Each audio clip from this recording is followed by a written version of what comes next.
আমার মূল পরিচয়, আমি ভগবানের শিষ্যা।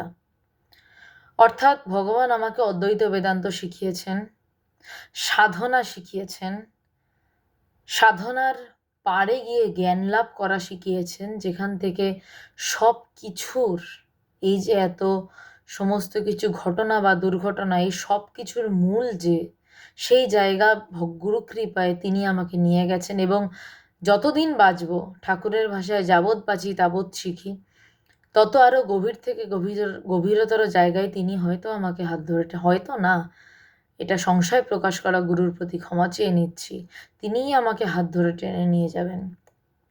কিন্তু আজকে কলকাতার যে অবস্থা, শুধু কলকাতা নয়, সারা দেশের যা অবস্থা, সারা বিশ্ব আরজিকর কাণ্ডের প্রতিবাদে গর্জন করে উঠছে।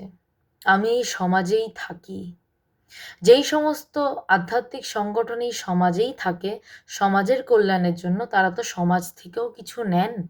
হ্যাঁ, তারা আধ্যাত্মিক জ্ঞান দেন, সর্বশ্রেষ্ঠ জ্ঞান, 4 প্রকারের জ্ঞান দান হয়, তারা জ্ঞান দান করেন, সর্বশ্রেষ্ঠ জ্ঞান দান করেন, কিন্তু তা বলে সমাজ থেকেও তো কিছু নেন।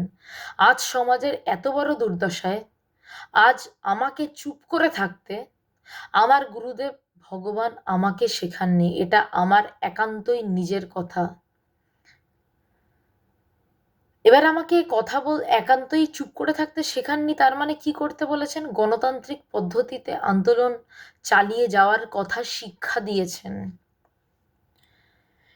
আমি জন্মের পর থেকে, বা আমি ইতিহাস ঘেঁটে দেখলাম, স্বাধীনতার পর থেকে এমন আন্দোলন হয়নি যেই আন্দোলনে কেউ কোনো রাজনৈতিক দলকে পাত্তা দিচ্ছে না, ঘৃণা প্রদর্শন করছে, কেউ কোনো সেলিব্রিটি তথাকথিত তাদের পাত্তা দিচ্ছেন না। ঋতুপর্ণা সেনগুপ্তর ঘটনায় আমি আহত, মর্মাহত, কিন্তু তিনি বুঝতে পারছেন আসল অবস্থাটা।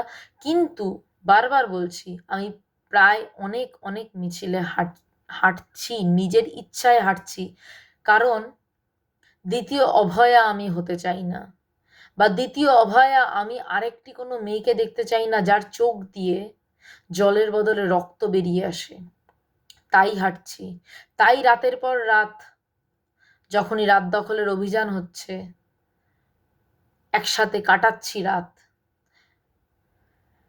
সেই জায়গা থেকে দাঁড়িয়ে বলতে পারি যে আন্দোলন চলুক, কোনোভাবেই বিচার না পাওয়া অবধি আন্দোলন যেন থেমে না যায়। কিন্তু আধ্যাত্মিকতাও এর সাথে জড়িত, যেটা সবাই ভুলে যাচ্ছে। সবাই আন্দোলন সেরে এসে, বারবার মনে করাচ্ছি, আন্দোলন সেরে এসে বা আন্দোলনে যাওয়ার আগে অন্তত কিছুক্ষণ 10 মিনিট হলেও ধ্যান করো, 5 মিনিট হলেও কোনো আধ্যাত্মিক বই পড়ো। যদি শান্তিরই বাণী হতো, তাহলে গীতাতে, আমরা গীতাকে মানি তো শ্রীমদ্ ভগবদ গীতা, তাহলে দ্বিতীয় অধ্যায়ে অর্জুনের বিষাদ যোগের পরেই গীতা শেষ করে দিতেন। কৃষ্ণ বলতেন, আহা অর্জুন, তোমার কত কষ্ট, তোমার সব নিজের লোকেরা দাঁড়িয়ে আছে, ছেড়ে দাও। তারপরেও গীতাতে 16 নম্বর অধ্যায়ে আসে বিশ্বরূপ দর্শন যোগ। শেষে অর্জুনকে কৃষ্ণ গান্ডীব হাতে তুলে নিতে বাধ্য করেন। কিভাবে জানেন? বিশ্বরূপ দর্শন যোগ অবস্থায় নয়, সেই দর্শন করিয়ে নয়, তার আত্মজ্ঞান লাভ করে। সেই আত্মজ্ঞান লাভের বিস্তারিত পর্যায় এই অ্যাপারেন্টলি অধ্যস্ততে প্রত্যেকটিতেই প্রায় সেই আত্মজ্ঞান লাভ নিয়ে কথা বলা আছে, আমি আর বলছি না, হয়তো ভবিষ্যতে আবার বলবো। আজকের মূল কথা, জাস্টিস ফর আরজিকর। আমাদের আরজিকরের মেয়েটির বিচার চাই, আমার বোনের বিচার চাই, তিলোত্তমার বিচার চাই। তার জন্য আমাদের তেজ প্রয়োজন। আমাদের ছড়িয়ে যাওয়া রাগ একটা বিষয়, তেজ আর একটা বিষয়। তেজ তৈরি হয় সাধনা থেকে, এবং সেই সাধনার তেজকে অতিক্রম করার ক্ষমতা অতি বড় বড় বিশাল কারুর নেই, অতি বড় বড় বিশাল কারুর, আই মিন ইট। সুতরাং সাধনা বাড়াও। সাধনা কি? বেসিক কথা বলছি, দিনে অন্তত আন্দোলনে যাওয়ার আগে এবং আন্দোলনে যাওয়ার পরে দিনে 10 মিনিট অন্তত ধ্যান। তার কারণ, তার কাছে পৌঁছানো, যেখান থেকে এই তেজ উঠছে, সেই তেজকে আরো শক্তিশালী করা। এবং যে কোনো একটি আধ্যাত্মিক বই অন্তত এক পাতা পড়ে সেটি নিয়ে ভাবনা চিন্তা করা। আর যতটুকু সময় পাবে হয় আন্দোলনের খবর জানো, নয় যদি দেখো ফাঁকা বসে রয়েছো হয় ধ্যান করো, নয়তো কোনো আধ্যাত্মিক কথা শোনো। শোনেন, আপনি সবাইকে আপনি সম্বোধন, ক্ষমা করবেন। সবাই আমার ছোট তো আসলে, তাই বারবার তুমি সম্বোধন বেরিয়ে আসছে। আসলে এই আন্দোলনে সবাই আমার প্রায় বেশিরভাগ ছোট ভাই বোনেরা। আন্দোলন জারি থাক, আরজি করে আমরা বিচার পাবই। যতদিন না বিচারের অন্তত সুস্পষ্ট ধারা না দেখতে পাচ্ছি, আমরা ছাড়বো না। আমি নিজে ফার্মাসিস্ট, ডাক্তার, নার্স। এ শহরের জনগণ দেশ বিদেশ থেকে আসছে পিটিশন সুপ্রিম কোর্টের কাছে, চাপ বাড়ছে।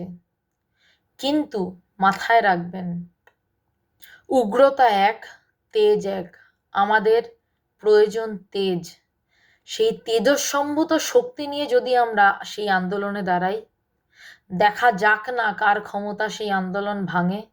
বারবার তো আন্দোলন ভাঙার চেষ্টা হচ্ছে, দেখা যাক সেই তেজস্বম্ভূত শক্তি নিয়ে কি আন্দোলন ভাঙে। আন্দোলনে যতজন জড়ো হচ্ছেন তার 20% মানুষও যদি আন্দোলনে যাওয়ার আগে অন্তত 10 মিনিট ধ্যান, অন্তত ফেরার পর 10 মিনিট ধ্যান, এবং দিনে অন্তত একটা আধ্যাত্মিক পাতা পড়েন, ধীরে ধীরে টের পাবেন তেজ কাকে বলে। জাস্টিস ফর আরজি কর, আমরা বিচার চাই। তিলোত্তমা, তুমি আমার বোন, আমি তোমার বিচার চাই। এবং তার সাথে আমি এটাও চাই না আর কোনো অভয়ার সাথে এই ঘটনা ঘটুক, আর কোনো অভয়ার চোখ দিয়ে রক্ত বেরোক। জাস্টিস ফর আরজি কর। রাস্তায় কারুর না কারুর সাথে দেখা তো হবেই, কথা বলবেন, আমরা একসাথে আছি। আধ্যাত্মিকতা মানে মৌন মিছিল নয়, আধ্যাত্মিকতা মানে চুপ করে থাকা নয়, আধ্যাত্মিকতা মানে নিজের তেজকে তৈরি করে সেই তেজস্বম্ভূত শক্তি দিয়ে আসল সত্যকে বার করে আনা। নমস্কার।